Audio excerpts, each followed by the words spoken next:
السلام ناظرین، میں ہوں اسد علی طور اپنے پروگرام اسد طور انسینسرڈ میں۔ آج جو ہم آپ کو بڑی اور تہلکہ خیز خبر دینے جا رہے ہیں وہ کیا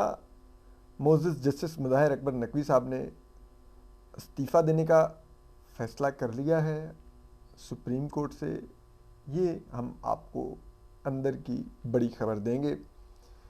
اس کے علاوہ ہم آج یہ بھی بات کریں گے، آج بھی معزز چیف جسٹس قاضی فائز عیسیٰ نے ایک حکم دیا ہے، سنا ہے کہ اعلیٰ عدلیہ نہ لکھا جائے عدلیہ کے ساتھ۔ اس سے پہلے وہ صاحب کہنے سے بھی روک چکے ہیں۔ اور تیسری جو چیز ایک تھی وہ کیا چیف جسٹس قاضی فائز عیسیٰ اب بہت محتاط ہو چکے ہیں اور اب وہ بھی ملٹری اسٹیبلشمنٹ کے معاملے میں کوئی لائنز انہوں نے خود ہی ڈرا کر لی ہیں جن کو اب وہ کبھی کراس نہیں کرنا چاہیں گے۔ چلیں اسی بات سے سٹارٹ لیتے ہیں۔ لاسٹ ٹائم بھی جب وہ جنرل مشرف کو ان کے لیے ایبسکانڈر کی ٹرم یوز کی حامد خان صاحب نے، یعنی کہ وہ مفرور تھے جو کہ وہ تھے، تو چیف جسٹس قاضی فائز نے کہا کہ یہ ٹرم یوز مت کریں، بس چھوڑ دیں اس کو، اس پر مت بات کریں۔ اور آج بھی جب جسٹس منصور علی شاہ نے دو سوالات پوچھے، ایک انہوں نے کہا کہ اب جب کہ ثابت ہو گیا کہ یہ جنرل مشرف کو جو سزا ہوئی وہ فیصلہ ابھی بھی فیلڈ میں ہے، تو کیا آرمی کا جو اپنا لا ہے اس کے تحت وہ جو اپنے آفیسرز کو پرکس دیتے ہیں اور رینکس لگاتے ہیں، تو اگر وہ آفیسر کنوکٹڈ ہو جائے بعد میں کسی مقدمے میں تو ان مرات اور رینکس کا کیا ہوتا ہے؟ یعنی کہ وہ یہ جواب مانگنا چاہ رہے تھے معزز جسٹس منصور علی شاہ جو کہ مستقبل کے چیف جسٹس بھی ہیں، کہ ہمیں بتایا جائے کہ اگر فوج کا ایک آفیسر کسی بھی معاملے میں سزا یافتہ ہو جائے تو کیا فوج اس آفیسر کو دی گئی مرات واپس لیتی ہے کہ نہیں؟ ٹھیک ہے، اور اسپیشلی اتنے سنگین غداری کے مقدمے میں جہاں پہ اس شخص نے 2 دفعہ اس ملک میں مارشل لا لگایا، ایک دفعہ 12 اکتوبر 1999، دوسری دفعہ یہ 3 نومبر 2007 کو۔ تو جسٹس قاضی فائز عیسیٰ نے جو چیف جسٹس آف پاکستان ہیں اور اس بینچ کے سربراہ بھی ہیں، انہوں نے فوراً جسٹس منصور علی شاہ کو ٹوک دیا اور انہوں نے سلمان صفدر صاحب کو جواب نہیں دینے دیا، اور انہوں نے کہا کہ نہیں یہ ہمارے سامنے معاملہ نہیں ہے، ہمارے سامنے معاملہ صرف جنرل مشرف کی سزا کے حد تک ہے اور اس کی اپیل آئی ہوئی ہے، ہم نے صرف وہ دیکھنی ہے۔ ٹھیک ہے، یعنی کہ ان ادر ورڈز انہوں نے کہا کہ بھائی پرکس فوج ان سے لے واپس نہ لے وہ ہمارا نہیں ہے، ہم صرف سزا کو دیکھ کے طے کر دیں گے۔ کیوں نہیں بھائی، ہمیں جواب تو ملے نا۔ ہمارے یہاں پہ سویلینز کسی مقدمے میں سزا یافتہ ہوں تو ان کے ساتھ کیا کچھ نہیں ہو جاتا، ہمیں پتہ تو چلے کہ فوج جو دعویٰ کرتی ہے کہ بہت ویل ڈسپلنڈ ادارہ ہے، بڑا وہ جسے کہتے ہیں انٹرنل اکاؤنٹیبلٹی کا میکنزم ہے، بڑا یہ ہے، بڑا وہ ہے، وہ کہاں پہ ہیں وہ میکنزمز؟ اور وہ میکنزم کن حالات میں حرکت میں آتے ہیں اور کہاں پر حرکت میں آتے ہیں؟ اور کیا ان میکنزم کے بھی کہیں پر پل پر جلتے ہیں؟ ٹھیک، یہ جواب آنے دیں۔ لیکن معلوم نہیں چیف جسٹس قاضی فائز صاحب بڑے محتاط ہو گئے ہیں، یا اب ان کو بھی اپنی حدود و قیود کا اندازہ ہو گیا ہے یا اندازہ کروا دیا گیا ہے۔ ان کے کانوں میں پھونک مارنے والے تو آج کل مارکیٹ میں موجود ہیں، ہماری ہی فیلڈ سے ہیں، تو پارٹ ٹائم PR بھی کر لیتے ہیں ان کی، اور ان کی کہیں نہ کہیں رپورٹنگ بھی کر دیتے ہیں، اور پھر جو رپورٹنگ کے بدلے میں ٹاسک ملے وہ قاضی صاحب پر اپلائی بھی کر دیتے ہیں۔ قاضی صاحب معلوم نہیں کب تک ایسے لوگوں کے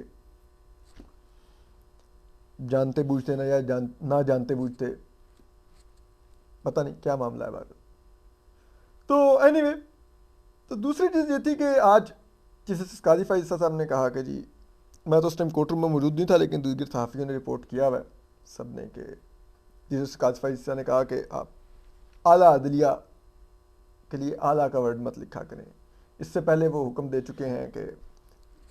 صاحب کا ورڈ مت یوز کیا جائے کسی کے بھی نام کے ساتھ۔ تو چیز یہ ہے کہ یار یہ کس قسم کے آرڈرز ہیں؟ اس سے پہلے اگر آپ کو یاد ہو، جیسے جواد خواجہ صاحب ہوتے تھے، چیف جسٹس پاکستان بنے، انہوں نے ایک حکم دیا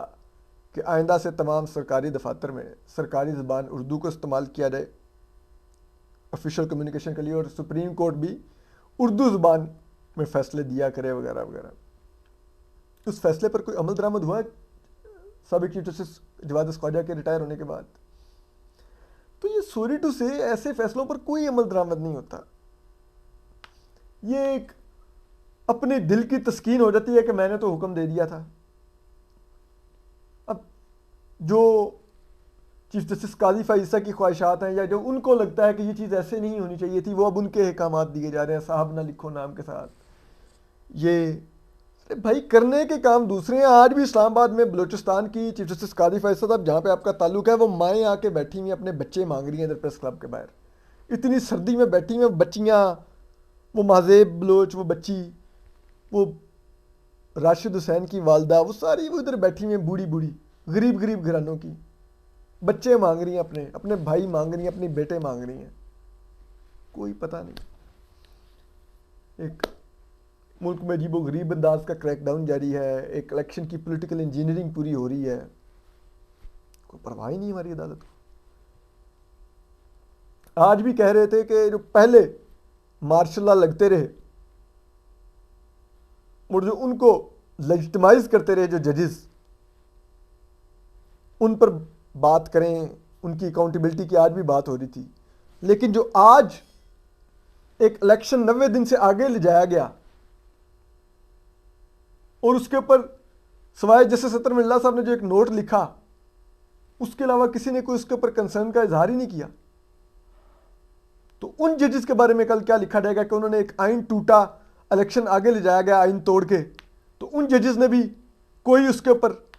فیصلہ نہیں دیا، اس کے ذمہ داروں کو اکاؤنٹیبل نہیں بنایا،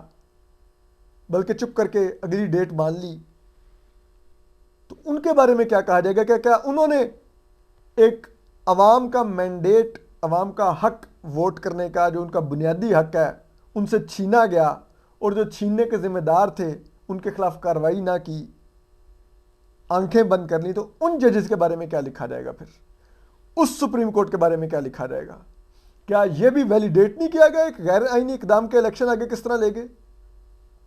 اور کن کی منشا پر لے گئے؟ اور معزز جسٹس اطہر من اللہ صاحب نے بڑا اچھا نوٹ لکھا، لیکن اس میں بھی انہوں نے یہ نہیں لکھا، صدر کو تو ذمہ دار ٹھہرایا، الیکشن کمیشن کو تو ذمہ دار ٹھہرایا، لیکن اس وقت کی حکومت نے جو لیجسلیشن کی کہ الیکشن ایکٹ میں ترمیم کر کے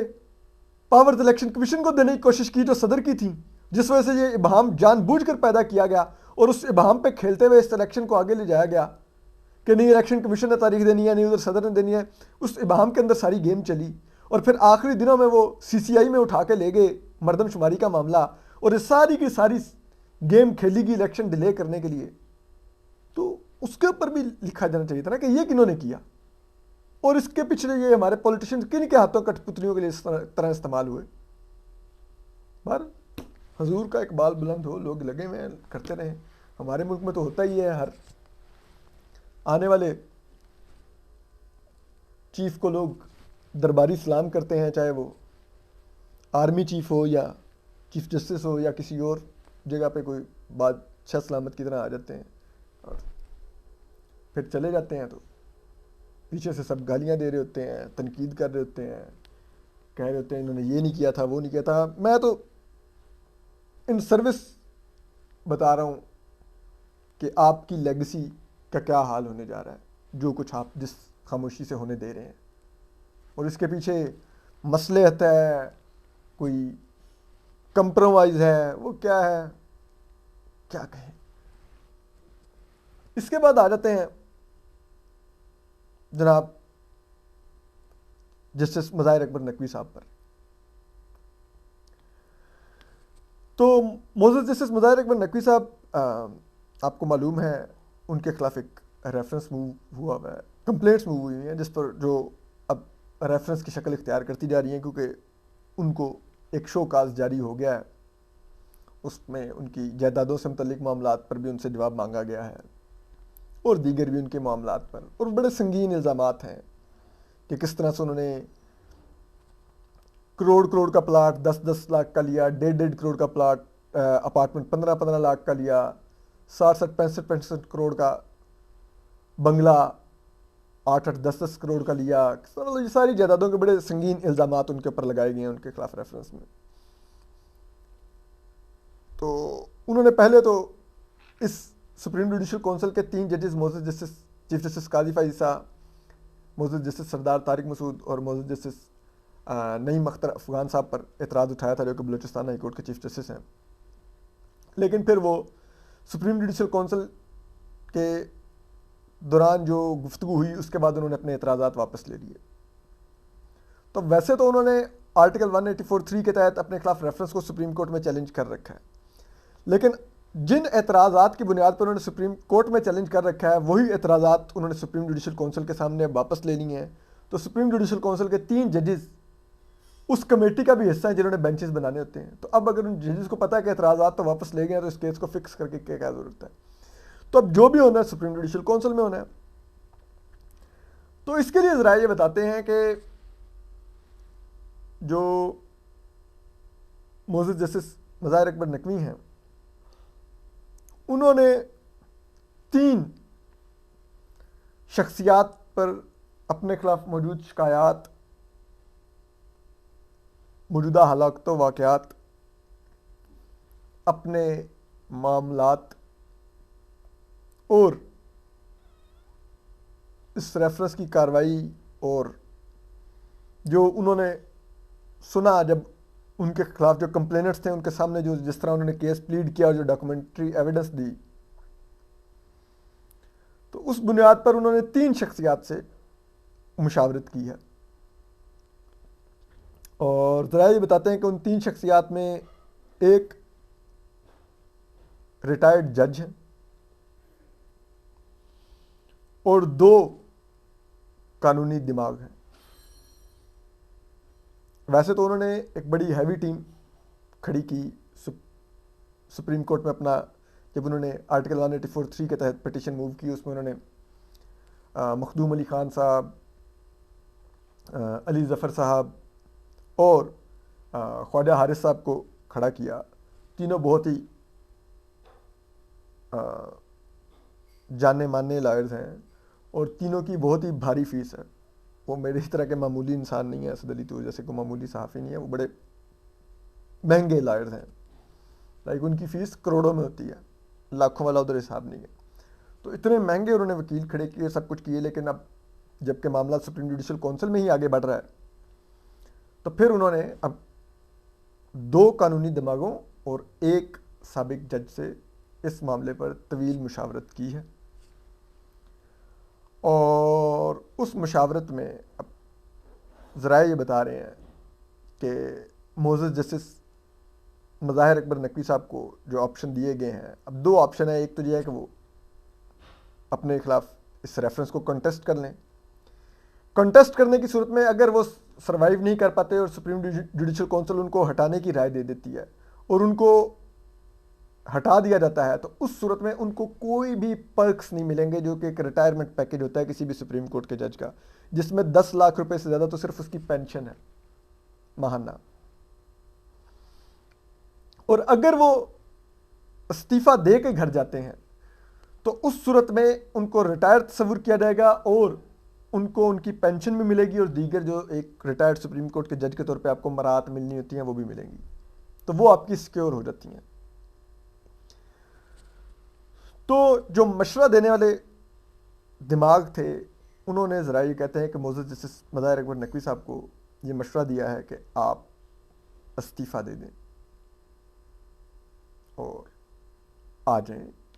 تاکہ آپ کی مراد بھی سیکیور ہو جائیں گی اور یہ کارروائی بھی یہیں پر ختم ہو جائے گی، اور یہ بھی نہیں ہوگا کہ آپ کے خلاف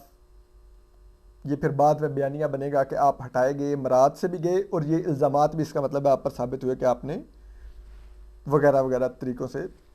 مبینہ طور پہ یہ سب کچھ بنایا۔ تو اس پر اب ذرائع بتا رہے ہیں کہ اب جسٹس مظاہر اکبر نقوی صاحب کے اب اپنے اوپر ہے کہ وہ اس مشورے پر عمل کرتے ہوئے استعفیٰ دیں گے یا وہ اس ریفرنس کو کنٹیسٹ کریں گے، یہ آپ کو آنے والے دن بتا دیں گے، لیکن بہرحال یہ ذرائع بتا رہے ہیں کہ ان کی مشاورت مکمل ہو چکی ہے۔ اپنا خیال رکھیے، اللہ حافظ۔